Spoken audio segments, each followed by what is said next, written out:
Thanks for checking out this show review video. So yes, this is for the 2021 Netflix show Squid Game. It is a South Korean show and it's been all the rage. So I usually don't go to doing like super new shows and films for review wise, but I was interested in watching this anyway. I'm coming to it late, so I'm sure at this point there are an insane amount of videos out there about people's reviews on it, people's analysis of what's really going on in it, blah blah blah blah blah, breakdowns, all that good stuff. So this mainly is just for people who are particularly interested in what I might have to say. People who are probably already subscribers of the channel. So yeah, let's get one thing out of the way first.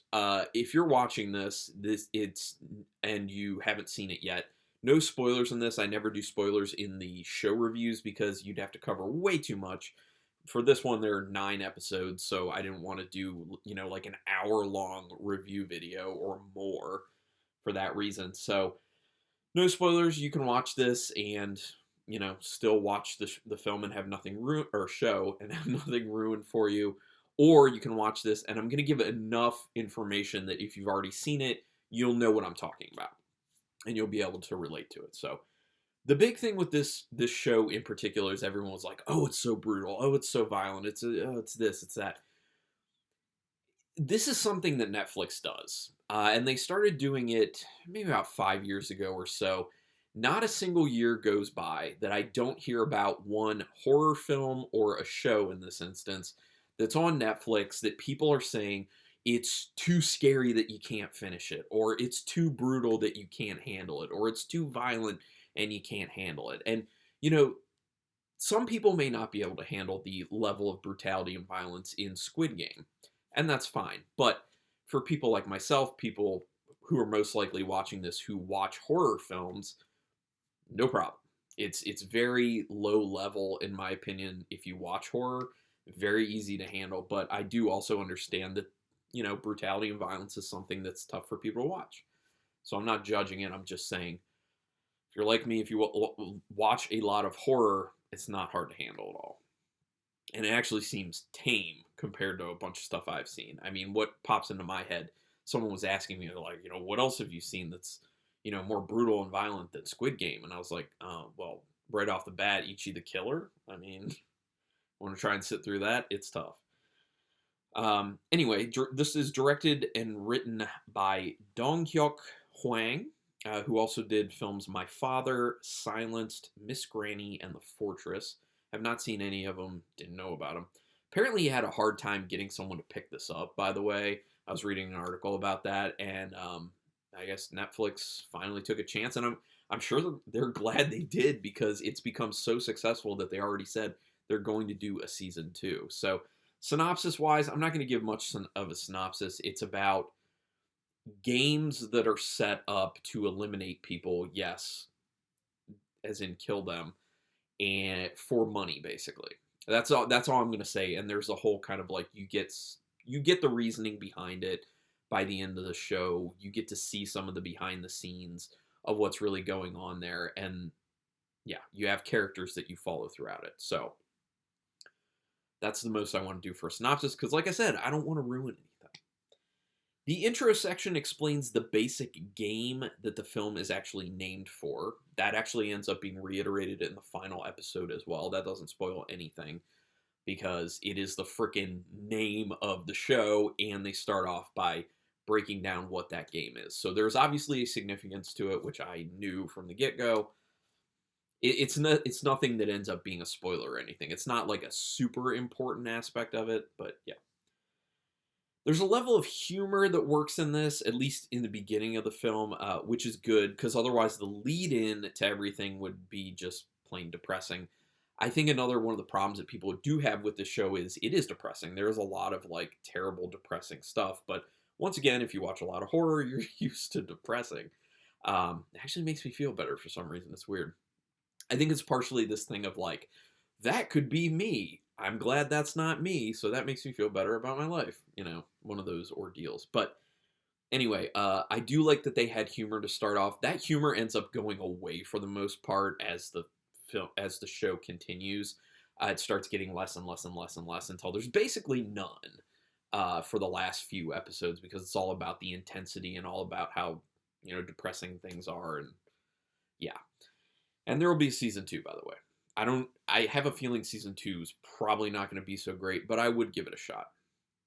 It only takes about half of the first episode to get the initial character, the main character's backstory. Then it gets a lot more interesting at that point. So I did like the fact that they didn't feel like they had to take a super long time to establish who this main character is, and you just start, feeling for them, knowing their situation, knowing their backstory, and connecting with them. I will say, though, with a lot of other characters who show up, they do this thing where they kind of like show a little bit of the backstory on those characters, and they do also talk to other characters to give some more backstory. But I don't feel like there's enough. I feel like a lot of these characters that they're trying to make kind of like secondary characters needed to be fleshed out more. We needed more of a backstory, probably some more like flashback type backstories on them, because it would help even more to endear the audience to them, which is what you want to do with those primary and secondary characters. So that's one of my big problems with the film, is that a bunch of characters should have been fleshed out more and endeared to the audience a lot more. It becomes obvious in the first episode who the main characters will be, or the main and secondary. It's pretty very obvious. Tension building in this is done really well. I really do think that they do a great job with tension building for the most part. They do have a problem where they'll kind of overstay their welcome with like building and maintaining the tension, and then you just start coming down off the tension high, for lack of a better term, where you're just kind of like, we've been doing the same thing for a long time. It no longer feels tense at this point, and it no longer feels that important. So that is one of my biggest problems with the show in general, is it does feel like some stuff is stretched out way too much, that they were trying to hammer home a point way too much, to the point where you just get bored with it and you're like, okay, let's move this along now. Really nice directing and cinematography. It looks beautiful. A lot of their color choices with like the set designs and the costuming are really cool, and some of the shapes that they end up using, which tie into the whole Squid Game. Really nice looking. So it looks great. I mean, directing, cinematography, wonderful. The acting, for the most part, is also amazing. But I will talk about one aspect of terrible acting in it. It's a small group, though.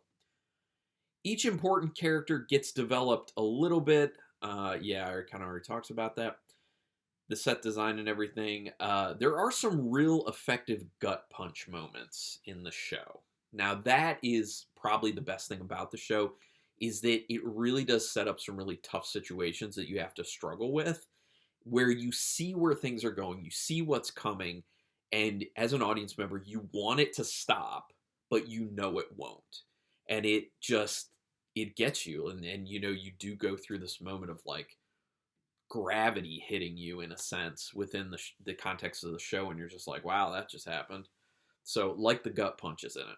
And yeah, I've always said that it's a good writer who can make people feel things that they don't want to feel, and that does happen with this. Some things are going on too long, and they end up losing their impact, like I already said. Episode 6 is where it starts. Episodes 1 through 5, moving at a good pace, great pacing, very interesting, very intriguing. There's a lot of mystery to it at that point. You hit episode 6, and it feels like it was way too long. They're hitting the same thing over and over and over again, and it starts to lose its muster. It starts to lose its good pacing, and then from there, it continues with that, unfortunately. So through, episodes 1 through 5, really good. Episodes 6 through 9, not the best, in my opinion. In episode 7, I actually realized that all the participants in this game had the ability to know what the games were that were coming. There are clues, and they're actually more obvious than you would think. It's one of those things that, like, the information is very much available for the characters and for the audience, but if you are going to notice it, most likely you're going to notice it during episode 7, unless I'm just a little more dense and some people noticed it earlier. But I'm just going to leave it at that because I don't want to spoil anything. There are some unlikable characters that they give too much screen time to. It's like they're trying too hard to make you hate those characters, and the dialogue for them is very cringy. Very cringy. Additionally, they use a childish joke when they're introducing these characters that they beat to death. these are English speaking characters. Now this whole thing is in Korean with subtitles, but there are English speaking characters that show up in a group at one point, and they are beyond annoying, they are beyond terrible. They beat the whole them being bad to death, that it just gets so old and so boring. I was rolling my eyes a lot. And those particular characters, their acting ability is bad. Like, that acting is bad. And it stands out as being even worse because all the other acting is really good. Phenomenally good, in fact. So, I don't really understand. Like, I understand the character's purpose, that grouping of characters, but I don't understand why they were written the way they were, and I don't understand why they had as much screen time as they did because they didn't need it. Not at all. It was more of like a introduce them, give the idea, give a little bit of story, and you can move on. The big reveal in episode 8, there is a big reveal in episode 8. I guessed it episodes prior. That one was not too hard to figure out. I'm not going to go very far down the path of anything kind of tied to it because it would kind of ruin some stuff if people are going to watch the show.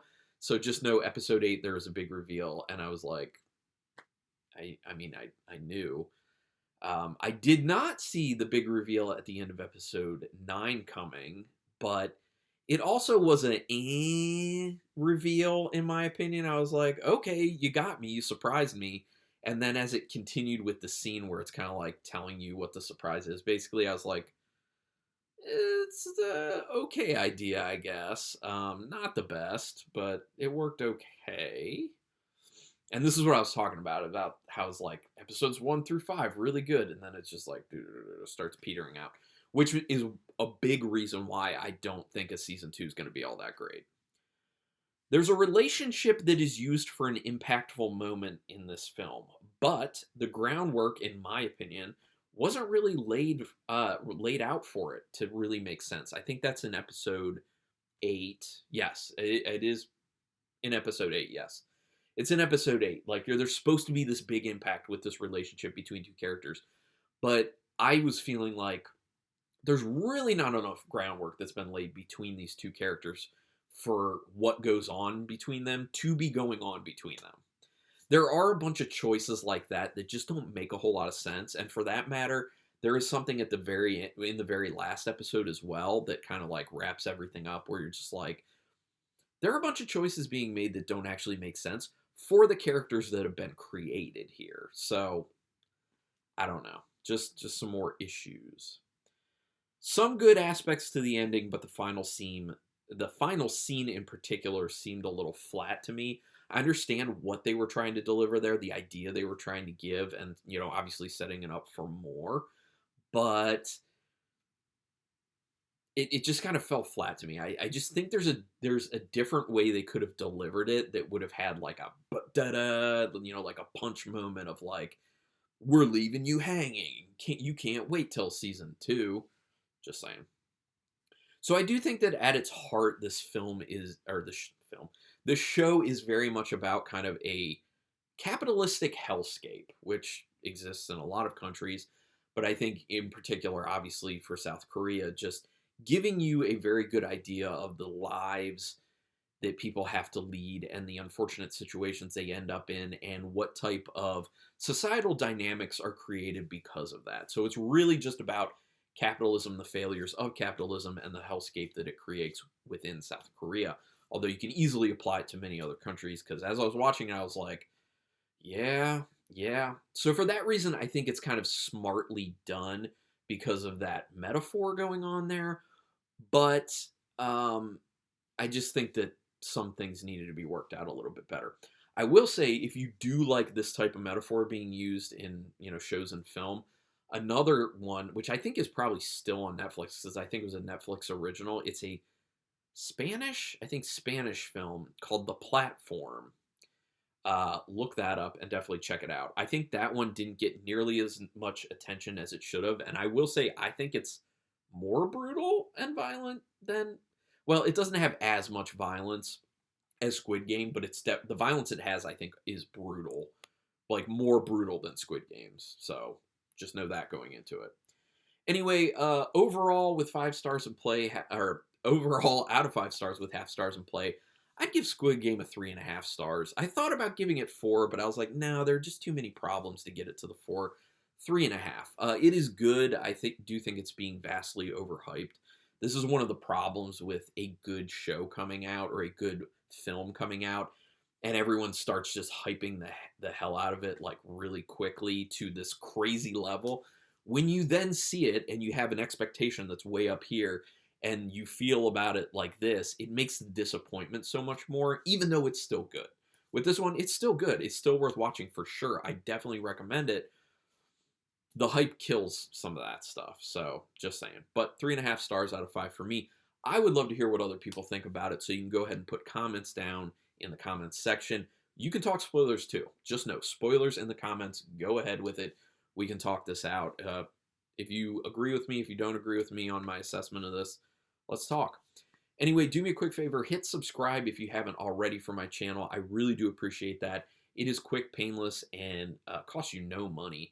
And yeah, it really does mean a lot to me, and it really legitimately keeps me motivated to keep doing these videos. So I would appreciate that. Also, you can hit the notification bell button, and then you'll know when I'm putting up new videos. And then, you know, if you watch them soon after they drop, then it actually helps me with the YouTube algorithm and blah, blah, blah. You know what I'm saying.